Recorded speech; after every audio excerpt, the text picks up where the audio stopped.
Okay. Yeah. Hello and welcome to our USD webinar. Today our topic is the secure configuration of cloud services. And my name is Kai Schubert. I'm working for USD since more than 8 years, starting here as a PCI QSA, doing a lot of assessments, and from the very beginning getting also in more and more contact with cloud services because our clients at that time already started using them. And since that time, I'm on it and doing any kind of cloud security projects. Since 4 or 5 years, we are offering a dedicated service, which is called Cloud Security Audits. And that is where we're going to show you our best of, so to say, for today and give you an introduction or an overview, what things to think about, how to securely use cloud services. And my colleague Philip is also quite long working at USD. Yeah. Nearly 5 years. Hello, I'm Philip Ansorge. As I said, nearly 5 years at the USD, and from day one working in cloud-related projects. Thank you. So, what's up for today? Our topic, as mentioned already before, are the results of many years of working experience in the field of cloud computing. Mainly it's because we did assessments, audits of environments that are running in any kind of mostly public cloud service. And that is what it's all about. So to say, kind of top 10 fails or not how to fail within the cloud. So what to think about, what to take care of, what you need to know as a starter, or what we expect here in the audience is, of course, that you have a fundamental understanding of the basics of cloud services and information security. So that we cannot start from the very beginning, but I think we keep it on a level that everyone, not only the technical ones, can follow us. That's the idea. Luckily, you don't have to take notes by yourself because we'll send out the presentation to all of the participants of the webinar afterwards via email. So stay tuned. You will receive an email soon. And of course, we are happy about any questions and comments you have. Please just type them into the chat anytime, whatever you want to ask, and we will answer them at the end of the webinar. So that's it for the introduction. We will talk more or less about 45 minutes, and then we have approximately 10-15 minutes for questions. How we're going to present this? We have a structure that all the following topics will be always the same. We start first, why is this topic important, to give you a better understanding why we're talking about this, why it is important. Then we will go on with what is really the typical case, what is the typical finding that we have in this area, what is one of those top 10 findings we see almost in every second assessment. So what you should take care of. And last but not least, of course, how you can do this. So what kind of configuration, what kind of setting is appropriate and helps you most. Mostly all the topics and examples are abstracted from a specific cloud service provider, because at this point and for this webinar, it doesn't make sense to talk just about AWS or Azure or GCP, because very often we have similar findings and vulnerabilities in each of them. They're quite similar, and that's why we abstracted those. But of course, the most experience and the most of them are from the main and the biggest cloud providers, which in this case are the big three, so to say, AWS, Azure, and GCP. We will focus not on all of it, because of course we do not have any kind of completeness. So we will just focus on most important and most common aspects that belongs to almost everyone that is into the cloud, and to many environments at least. But before we go on with the very specific detailed points on each topic, we have a nice preview and a nice analogy that Philip will tell you more about. Yeah. sometimes you might think, I don't need this configuration, or this service is not necessary for me or my environment.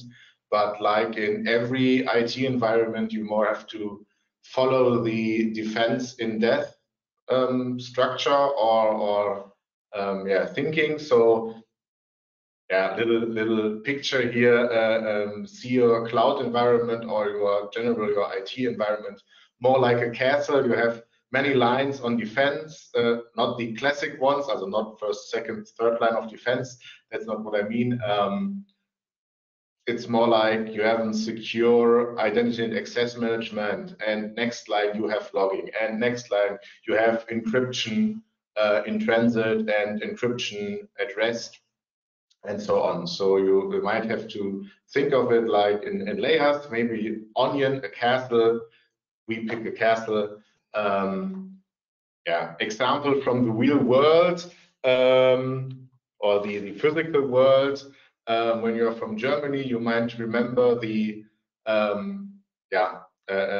accident or incident in Dresden. In the museum, in the Grüne Gewölbe, there was just one line of defense and no other, and that's just not enough, not in the physical world and not in the cloud world and not in every IT environment.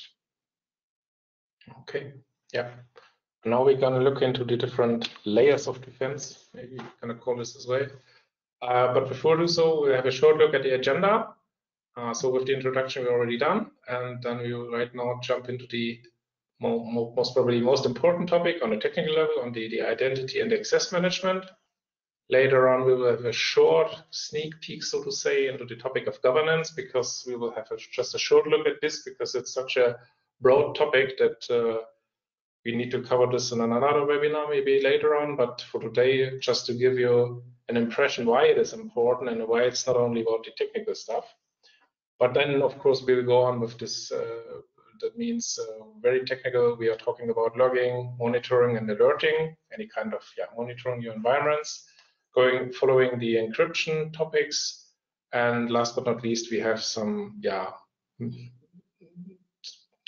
mixed bag of things, so to say, which are important but doesn't fit any of these other criteria above. And last but not least, we are happy to answer your questions and maybe have a short discussion also, because like with any other topic, Philip and me and other colleagues do have sometimes different opinions on different things. We are happy to have answers or questions from your side where we maybe have a discussion in between us, so that would be really great. But let's just start it with identity and access management. Most probably everyone has heard about this topic, and it is something that has kind of such a start during the, or not a start, but such a more importance during the last years that no one can ignore it, because it's that why is it that important? That's the first question. Because it's nowadays a kind of a pivot point into the cloud. So which means that everything that goes around in the cloud is circling around this topic, because identity is next to all the traditional stuff a kind of new parameter. In former times, with a traditional environment, on-premise, in your own data center, you're actually having the traditional parameter in a way that you are controlling data flows mostly. And identity becomes more and more important, because within into the cloud, you're not only controlling data flows, you're also controlling identities, which means you control who has access to what kind of resources. So identity and access management is a kind of a new firewall, as a second firewall that manages those identities. And most probably, if you're not on a very simple structured organization or company, you already realize that this topic can become a lot of a headache. You have old legacy kind of stuff, you have new cloud-based, new on-premise stuff, whatever, and those things all handle those topics differently, and this makes it really a challenge. That means the larger an organization and the more complex the IT and the organization itself becomes, the more this topic becomes also a challenge. Toppled by the fact that if, for instance, you are combining traditional own-run data center infrastructure or on-premise infrastructure with cloud services, which we call hybrid environments, if you combine them, then you combine those different concepts of managing identities, and this leads quite often to even more complexity, to more trouble, to more issues, to more incidents. And that's why it's the one that you need really to take care of. Mostly it's not being done within some weeks or months. This is a topic where you need to take care of all the time and where you have to develop all the time. We start with some very basic stuff, which are typical findings in this case, or in this part, or in this topic. And of course, MFA is the one that you have heard about. Passwords alone are no longer sufficient. I guess almost everyone knows nowadays, but no one wants to accept it because it makes the usage of services more painful mostly. You need a second factor, you need to enter a PIN, you need to push a button, you need to do something additionally. And as a user, you don't like that. However, it's needed because the requirements have changed. In former times, the on-premise thing was like, okay, you're there. Because of that, we know, yeah, you're a kind of trusted actor and you can access our resources. But with the requirement from having access from anywhere, of course, this changed. And that's why a second factor is the solution so far. It's mostly the solution, not all the time, but mostly. And the MFA is so far the best attempt, or the best well-known attempt to protect identities and access. Which makes it really complicated is on the one hand side that nowadays there are dozens of different solutions and types of MFA in a technical way, which is leave alone kind of a hassle. But it really makes difficult is that you almost anytime with any solution, you need, of course, to include and to have the participation of the end users. This is not something that you can just technically enroll, which, for instance, topics we will cover later, like encryption of a database that doesn't hurt anyone in the end. This is something where the user needs to be involved.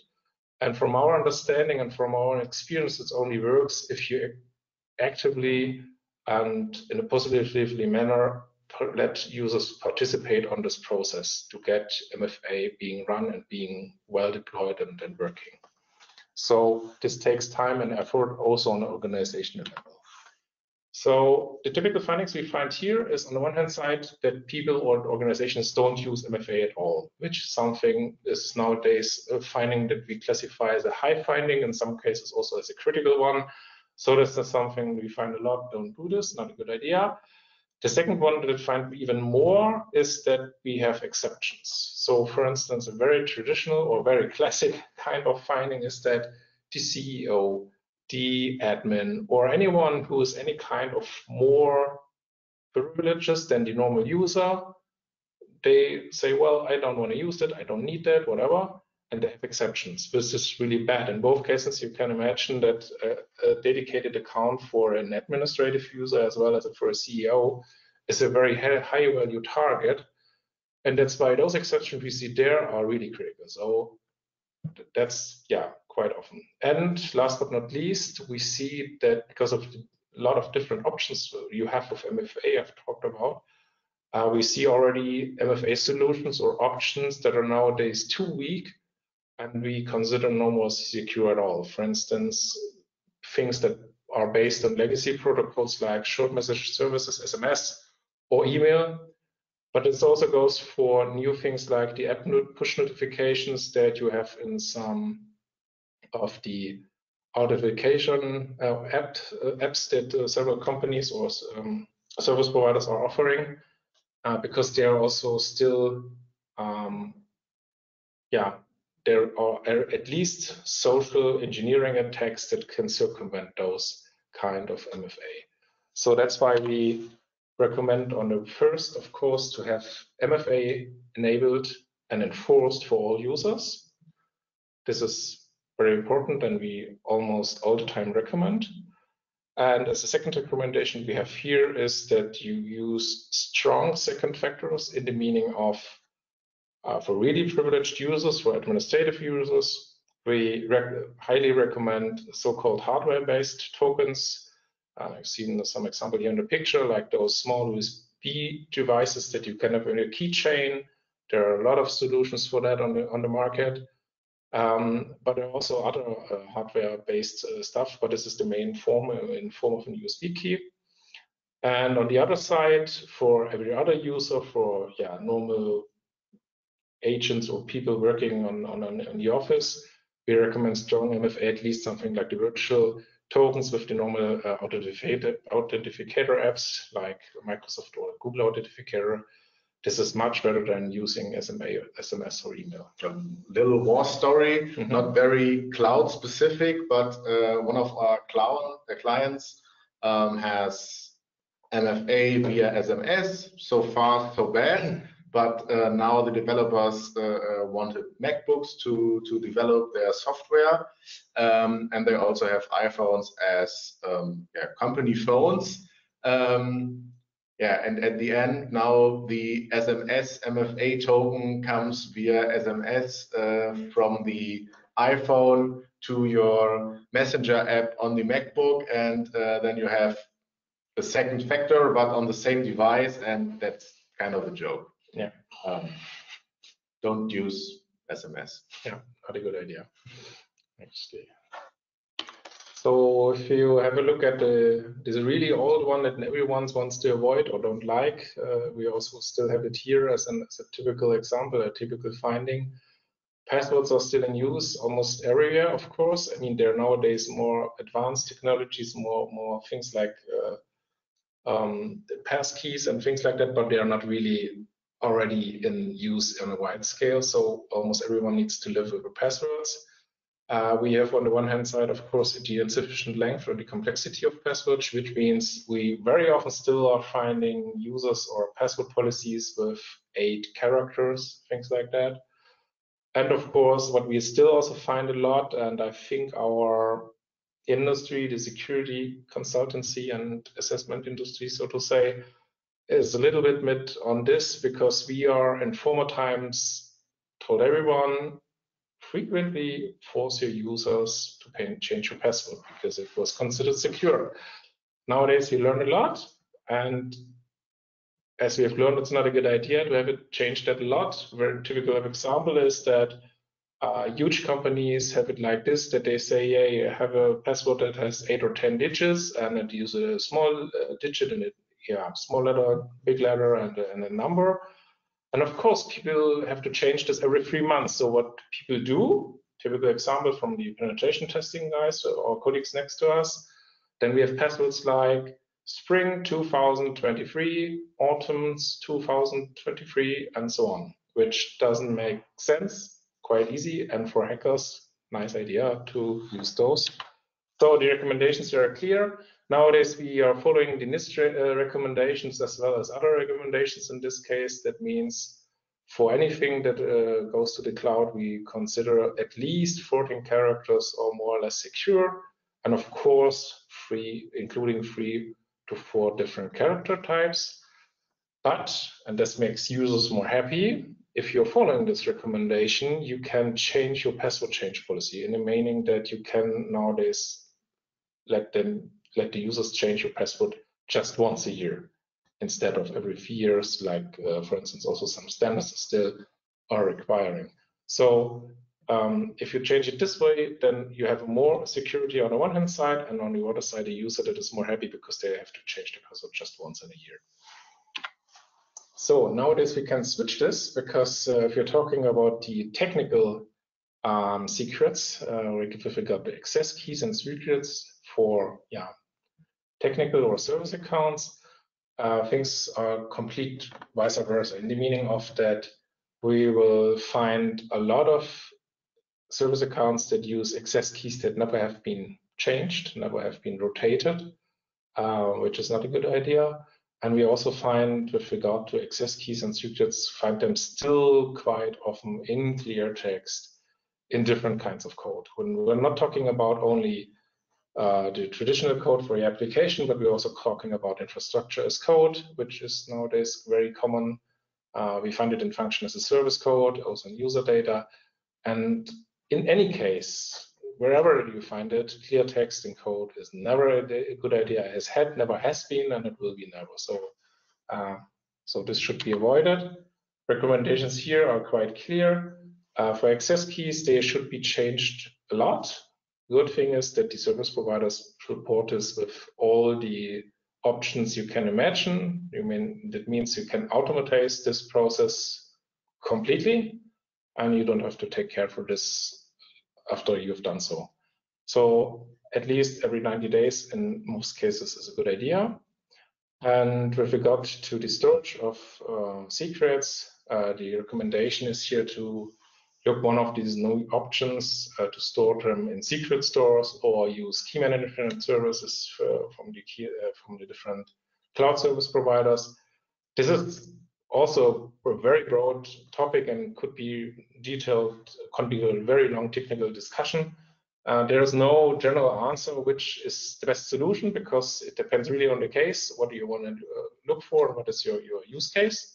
But the one thing is, don't store it in clear text, use secret stores, key management services. Maybe there are also other options, but those are the main two things that we can recommend here. The word best is difficult. Best at price, best at usage, best at security. Yeah, always difficult, yeah. Following up, then we have the rights and roles thing. Given the fact that we have nowadays really quite complex identity and access management systems or services available with the cloud service providers, we have the impression that for a lot of people on a technical level, it offers too many options, and they make it as simple as possible for them. So, which means they gave service accounts too many rights, then because it works. But that doesn't make it secure. And then another finding we very often do have here is that rights or roles are directly assigned to a dedicated user and not being done this by groups, which is our recommendation. So that means on the one hand side, we very strongly recommend to use and utilize the least privilege principle for the whole cloud infrastructure, for users as well as for service accounts. Typical example is service accounts for any kind of external or third-party service provider that is giving any kind of dedicated service for the environment is being run with too many privileges. For instance, backup services, logging or monitoring tools or services. Those things are mostly just need read access. For having a backup or doing logging, I don't need any kind of write access, but you'll find it quite a lot or quite often that that's not the case, that those kind of accounts have too many rights.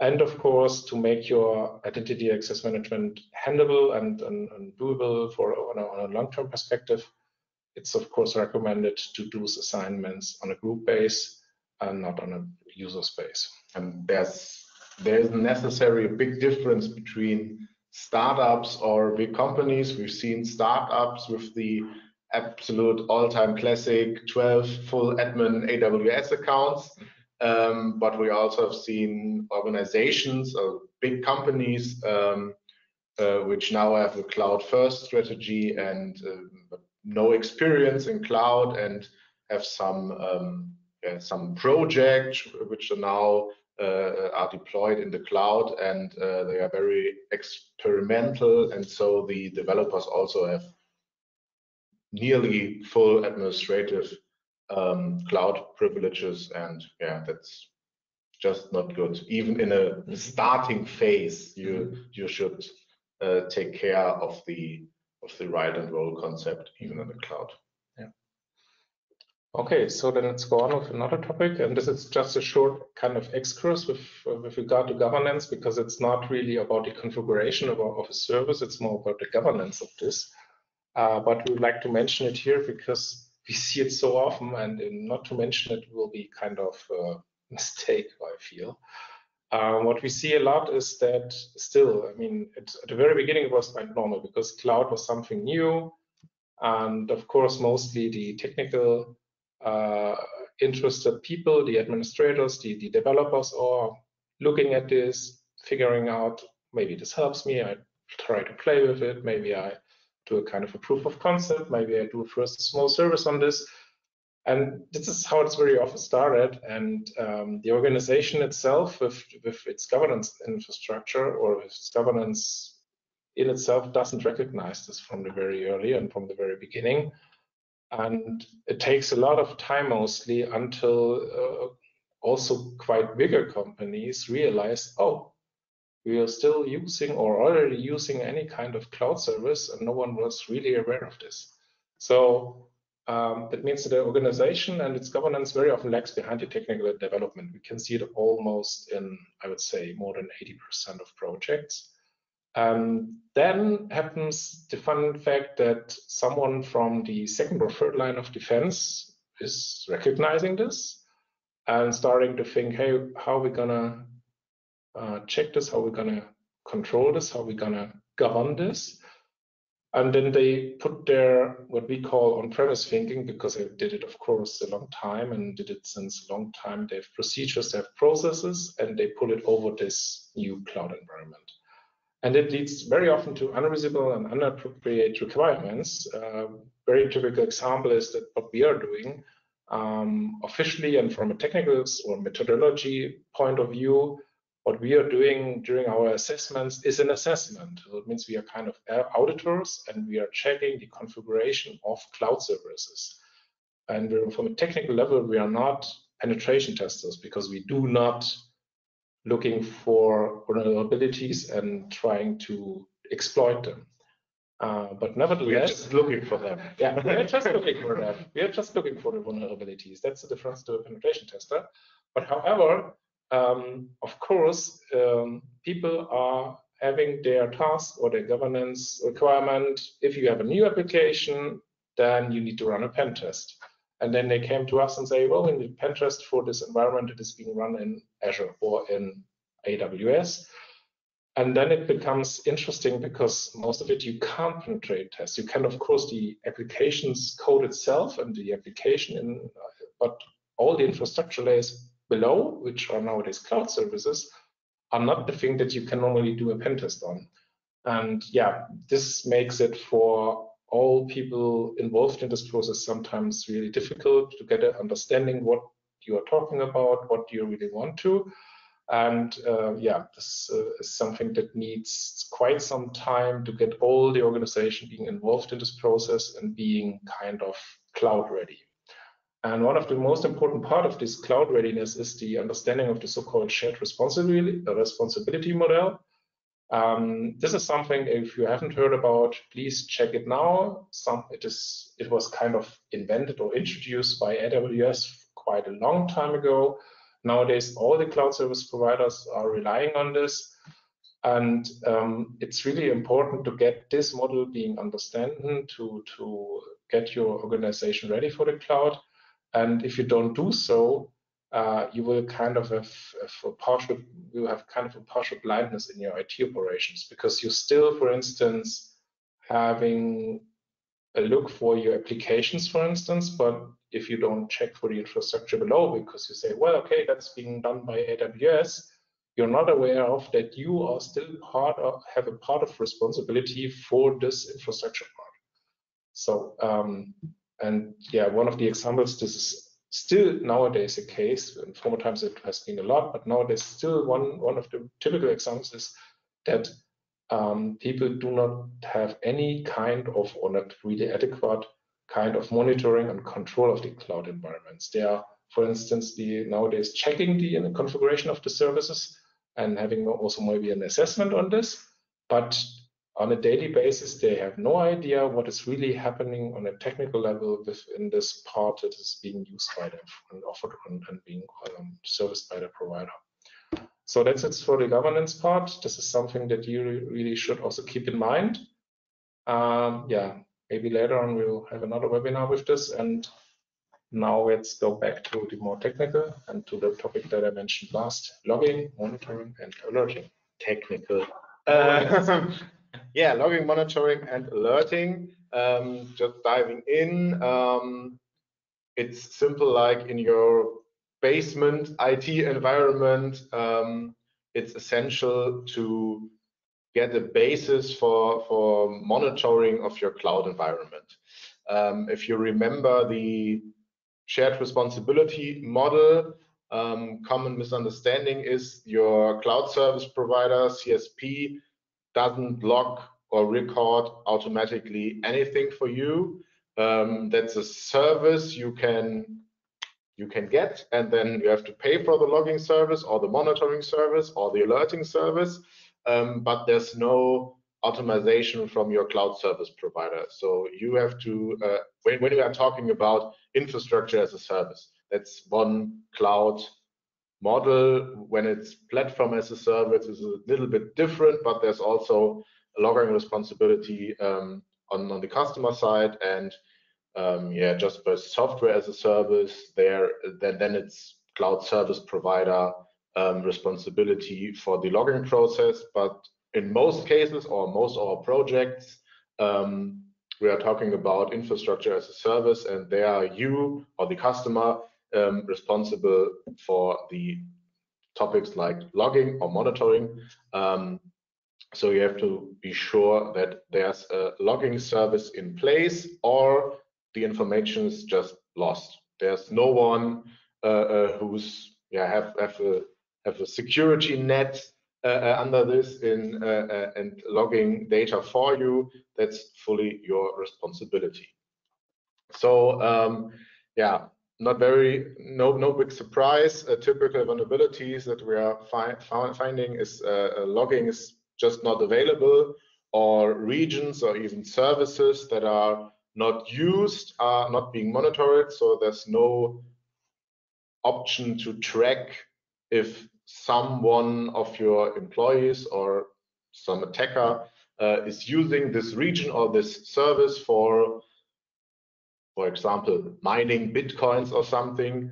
And also a common vulnerability is that the log data is not protected. Yeah, that's a welcomed source for attackers for new information for another attack if they have access to your log data. And so our recommendations are enable logging for all services that you use, or minimal logging and monitoring on services and regions you don't use, and protect your log data from access against attackers or even employees that should have access to your log data. Yeah, just one additional thing, because you mentioned that software as a service providers, that's the responsibility up to the provider. That's not really the case, but of course there are examples where you also have to take care of this, and where you at least have to decide what you want to, and at least what you also have to pay for. The very typical example here is Microsoft 365, which can be considered as a kind of a software as a service, but you need to take care of that. You activate and use logs. It's not being done by default. And of course, depending on the kind and amount of data that are being generated by these log files, of course, there are different plans for that. So also with software as a service, it's a topic where you are not completely out of it. Yeah, Microsoft 365 is a little bit complicated. Yeah, it's a combination of infrastructure as a service. It's the identity and access part from infrastructure as a service that's part of the product, and yeah, the rest is software as a service. Yeah. Okay, so now we have logging. Logging is nice, but log files alone do not help. They're just bits and bytes and say nothing. You can investigate if something's happened. That's also cool, but in your daily business, that's not really matter. So you need a monitoring to catch suspicious activities in your environment. And on the better side, so not the I get attacked side, these monitoring metrics are also helpful to develop your environment and make improvement. On the downside, cloud environments normally produce an enormous amount of data in a short period of time. So you have to look which data I really need. How can I find a good metric for my log data that I get information about suspicious activities or improvement possibilities. That's not just a big gray storm of data where you see nothing important. That's a challenge. So our typical vulnerabilities is also like in log data. You have log data, but there's no monitoring on your log data. Then it's nearly useless. The evaluation is not adapted to the needs of the business unit or your business case. Just have to pick the right metrics, and last part is no or even bad metrics. So when you have no metric, it's like no monitoring or no good monitoring, and bad metrics just might lead you in the wrong direction, or especially for improvement of your environment, bad metrics are dangerous or misleading. So our recommendation is using tool that fits to your business case. It might be the cloud service provider solution like CloudWatch or the Microsoft Defender or Microsoft Sentinel, or you name it, and have a clear understanding of your monitoring goals, even for suspicious activities, and your improvement goals on the environment.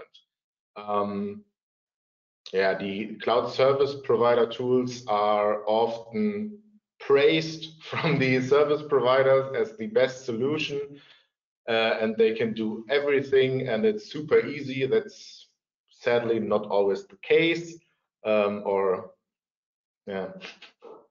I just said it. Yes, so that's have to pick the right tool and the right metrics for your log data. Yeah, what really improved during the last years here is that, of course, let's say 5 or even more years ago, of course, the cloud service providers were the only one that were able to handle their own log tools and having an appropriate kind of monitoring and alerting stuff on it, that it makes sense for you, and of course it's handleable. But nowadays, we also see a lot of third-party tools that have improved during the years a lot. So still, if you're already since, I don't know, a lot of years into the cloud, you might check third-party services, third-party tools again to see maybe they are better than like 3 or 5 years ago, because there's a lot of movement in the market. And of course, as you can see it with almost any kind of other applications, the trend is clear that they want to offer you as a third-party service, not a tool. So which means that you do not have only AWS or Azure or whomever, you also have a third-party service for logging and not having something that you run by your own, which is nowadays mostly okay and can be a lot cheaper and almost the same as good as the service provider's own services.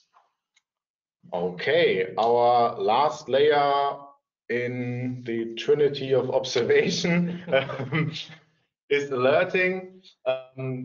Really critical activities should be noticed immediately to administrators or responsible persons in your organization, such as creation of new admin accounts, changing of administration passwords, when it's a very static, productive environment, then also creation of new resources like databases, deletion of databases, and so on. Changing password policies. There are no limits for your fantasy.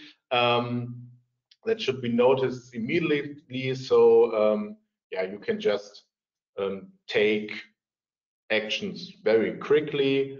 And if it's possible in your monitoring tool or alerting tool, there should be rule-based automated countermeasures. So if you see, there's a change in administration password and that's unusual, then I should immediately delete this account or get every permission away from this account. So they are to prevent damage from these potential malicious activities. Typical vulnerabilities, very simple: no alerting on critical changes or no automated countermeasurements. So our recommendations is that you have critical triggers on changes, or creation is also a change, and this notification should go to at least all administrators, that they can inform other people in your organization or take action against these activities. The thresholds for these alerts should, at the start of your alerting measurement, very low, and then regulate them in the place where you need it. Avoid email floods. So it's no helping alerting system when your administrator gets 200 mails per day. Then the chance of something gets through his inbox and no one noticed a critical activity is very high. So maybe two additional, a little bit more concrete examples where you can look for recommendations, what kind of activities should be alerted. On the one hand side, also on a general level, but a little bit more concrete, is for instance, the PCI DSS standard, which is nowadays not the best case, but I think it's a very good starting point, at least, where you can look at requirement 10, where you have very detailed requirements that say, for instance, get a notification as soon as something has been done with an administrator's account. And on the other side, if you wanted more specific for one of the cloud service providers, you can look also in the CIS benchmarks, for the benchmarks from the Center for Information Security that are published and are available free, as well as the PCI DSS standard. If you look at the website of the CIS, then you find benchmarks for AWS, Azure, and so on. And there are very specific controls that say what kind of control you can look for, what you have to set up. And this is also the thing that we also check during our assessments if you have done so. So to remind again, all this topic alerting, even if the service you are using is PCI certificated from the cloud service provider's side, you are responsible for this requirement 10, that you have alerting on these dangerous activities or potential dangerous activities.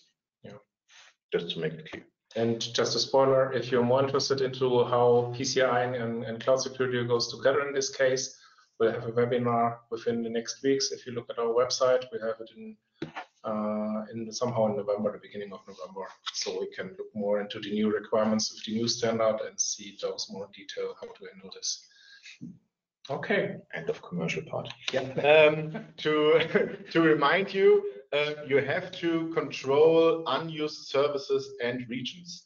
The measurements or the metrics for these regions and services doesn't have to be as strict as for your productive environment, but you should get information or a notice if there's something going on. So an administrator can have a look if it's all right, or if it's some attacker which uses your unused region in South America to mine some Dogecoin, Bitcoin, whatever.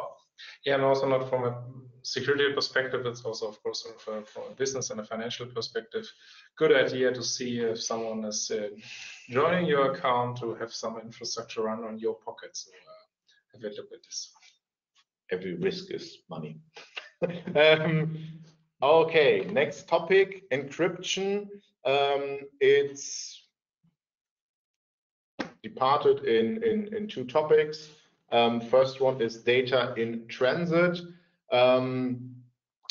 Data in the cloud is data in the internet in some way. It's accessible from the internet. It has to get to your cloud environment in some way, and normally that's also over an internet connection or a public connection. You should protect your connection between your on-premises infrastructure in your basement and your cloud service provider. You should also protect between two cloud services. So in cloud environment, traffic should also be encrypted via HTTPS or something else. And normally you can use cloud native encryption with key managed services from your cloud service provider. That's the easiest, in most cases, cheapest way to do it, and yeah, encrypt all your data in transit with minimal activity needed from your administrators or developers. So it's just a click. If I'm a marketing guy, I would say it's just a click. Typical vulnerabilities. Yeah, the most typical vulnerability we find is that communication within the cloud environment is not encrypted. So the way to your endpoint or to your VPN connection or whatever, when it gets to your landing zone, host, bastion host, or yeah, you can choose. The connection till that point is encrypted and protected, but within the cloud environment, there's no encryption, and that's critical for in-house attackers. So encrypt your data even in your cloud environment. Next part is topic of object storage like S3 or blob storage in Azure that can access unencrypted. So just again, just a click the button, only HTTPS, and the connection to your blob storage is also encrypted. Yeah, recommendations are just encrypt wherever possible. When you use the cloud service provider key management system and rotation, like I said, it's just a click, and try to approach a zero trust. Yeah. Next topic, or the other part, is data at rest. There should be a key needed to access your data at rest. Again, it's against attackers which are already in your cloud environment. It just reduces your attack surface. And even if your attacker has access to your cloud environment, you can protect your data at rest. Even in this case, you can use the cloud native key management services to encrypt your services with your data and rotate the keys full automatically. Typical vulnerabilities, images from VMs or images for your container service or your Kubernetes cluster are not encrypted. Also storage or volumes are not encrypted. And last but not least, the old classic databases are not encrypted.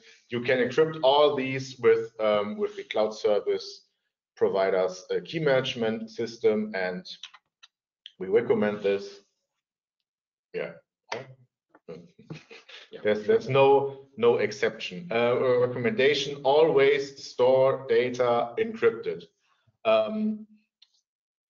Even here, it's just adopt a zero trust approach. That's a good baseline. I know it's hard to complete this approach. And again, like I said, often in this webinar, use the cloud service provider key management service. Last topic from my side, a little mixture of things that are often configured wrong are public endpoints. Might be that they are not encrypted or that they're accessible for everyone, or mostly that they are public endpoints, but everyone in your company thinks it's a private endpoint. That's the classic. So it's just the wrong selection in the service, and tada, your endpoint is public. Also, incorrect or unsecure network configuration. That's classic in your on-premises infrastructure, and it's also a classic in your cloud environment. And sadly, very often in cloud environments, there's a lack of separation between prod, stage, or init, or different names are lack of separation between prod, staging, and dev environments. Worst case, they are all in the same AWS account or the same Azure subscription. So our recommendation is one account for each of these three, and then connect them via VPC peering or endpoints or VPN connection or something else. So back to you, Kai. Yeah, so we are, that's it from our side. Actually, as a short summary, would tell you that, that you have seen that you need to cover different topics. All of them are important. It's like with the castle Philip introduced at the beginning. There is nothing that is just one thing fits for everything, and that's enough. There's not one layer that makes it for all. So the recommendation is here, look for all the topics. Of course, there is no best answer for every case. Look what makes sense, what doesn't make sense in your specific use case. Start with the thing that we had at the beginning with the identity and access management. Look for this quite closely because it has a huge impact on a long-term perspective. Anything else later on can be changed much easier, but IAM is difficult. And if we have further questions, we are happy to answer, to hear them and to answer them here or later on. Maybe I would like to add one thing, because it's not a real finding on the missed part at the end that you have, Philip. The one thing I really would like to mention, and we also include in our next session and the next webinar on this, is it's not a finding in itself, but it's something that is really important, that you should consider anything that you do in your environment being done on an automated level, which means it's of course very okay-ish to start with point and click and do something on a manual basis, at least to get a better understanding of the services, how they work together. But as soon as you start getting things into production, you should rely on things that are based on infrastructure as code. Tools like Terraform or maybe also AWS's CloudFormation are so much more helpful to make things more on a quality, on a security level, so that you do not make mistakes that you have done once and again. So you just do it on an automated level, and then you're on a much better level. This is something that we can recommend also. That's it from our side. Thank you very much for your attention, for your hearing us, and let's check if we do have any questions at the moment. There is one. Let's check on that. With regard, that we should, it's about the topic unused regions or services are not monitored. And the question is, if you don't use these regions or services, why not enabling monitoring is a vulnerability? It's more a vulnerability for your finance department. It's not, or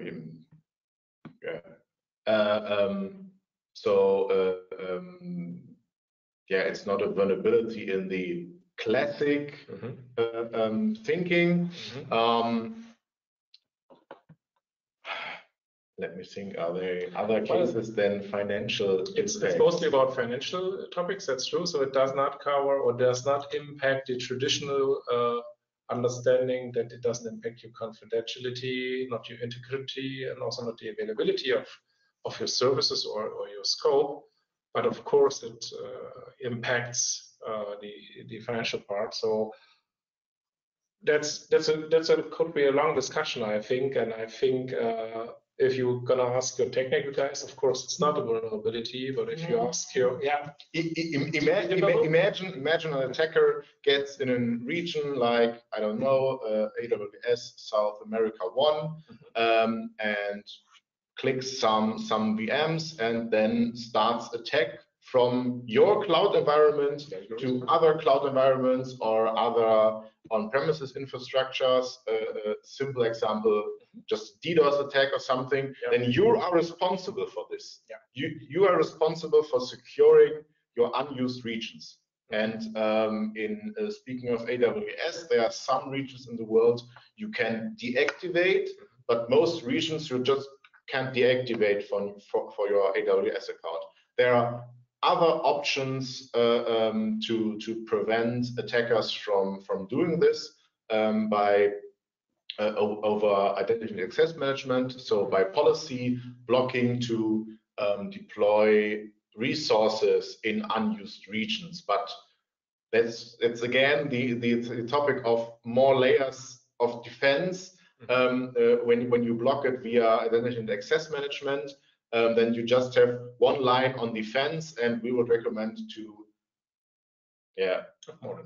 more than one, at least two, and the classic is forbid it and then monitor it. Exactly. Okay, then that's it for today. Thank you very much for listening, and see you next time. Thank you. Bye.